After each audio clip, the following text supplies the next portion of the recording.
All right. Let's talk about his companion there in the receiver room, Wan'Dale Robinson, who all of a sudden, guys, a deep threat. Wan'Dale Robinson, Mister Little T-Rex arms. Like, is he all of a sudden a deep threat, guys?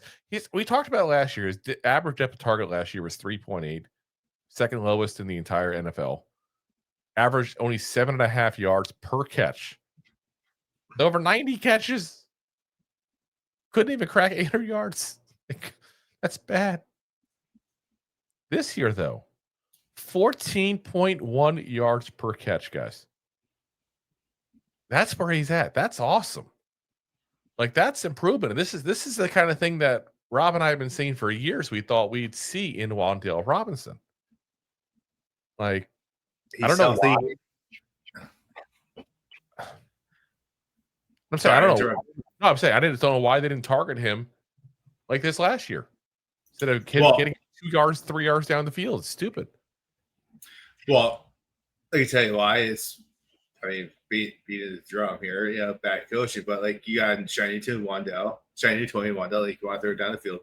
Quarterback play was sus, and they're using Wan'Dale as a crutch to get out of the backfield in the slant. But we talked about him getting the yak yards, being able to be a deep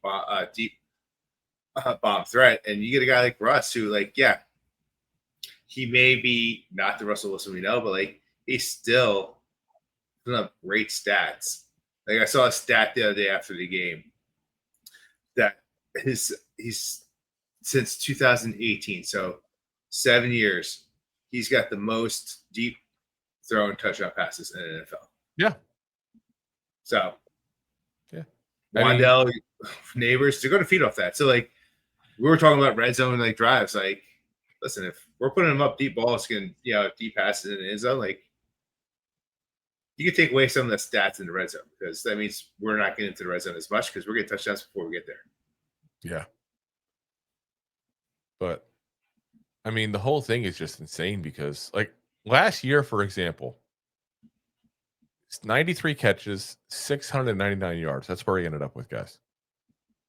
This year, at the 14.1 yards per catch. And again, I don't actually expect that to stay that high. Let me be very clear with you guys. I think like 10 yards, I'd be happy considering what he's done, the last couple of years. But if he hypothetically stays at 14.1 and he does the same 93 catches he did last year, he'd be over 1,300 yards.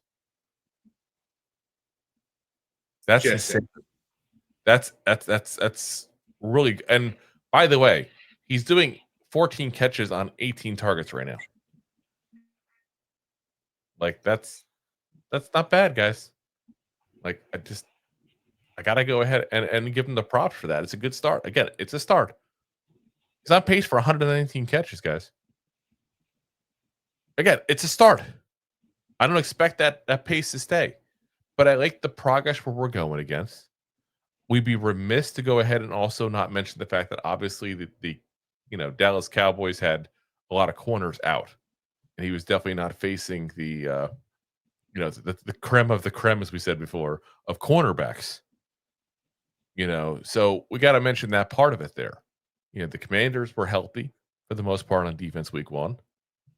So it's not like he did it all against a team that had a lot of corner hurt there. And listen, you can't help who you play sometimes. No, but it also puts into question too. Like, yeah, you're supposed to beat up on bad teams.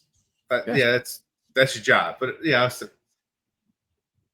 there's also sometimes like you don't. Like the past 2 games we play are division rivals, and sometimes it doesn't matter if it's number 1 or number 2 starting. Like it's just the way we play each other and the way the coaches see how we play each other. Because you got the most tape on the players on your teams.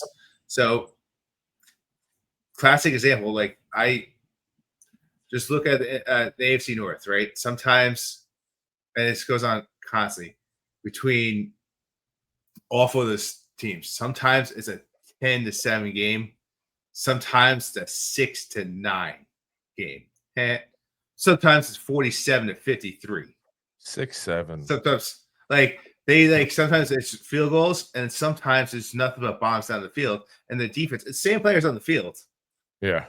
same coaches. It's just different outcomes, and that's what happens in the division. It gets a little crazy at times. Yeah, and listen, we got a good defense coming up this week, so we'll see what he does. We got to give him the guys his props. That's for sure. Got to give him his props. So thanks for watching. Like the show?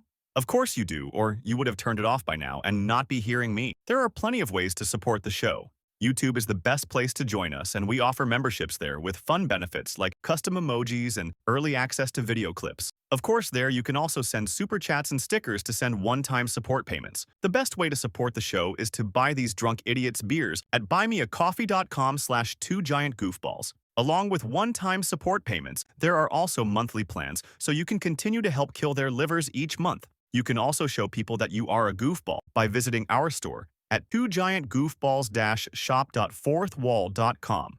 We got everything from shirts, hats, phone cases, funny candles, buttons, stickers, and even a 2 Giant Goofballs towel to dry off your goofballs. Of course, you can always support the show for free by simply hitting the like, subscribe, and share button wherever you are watching or listening to this. Hit the thumbs up on YouTube. Leave a 5-star review on Apple Podcasts. It helps the show tremendously, and quite frankly, the goofballs suck at marketing and need your help to get the word out. Thank you for being part of the Goofball Army and for taking the time out to support the show.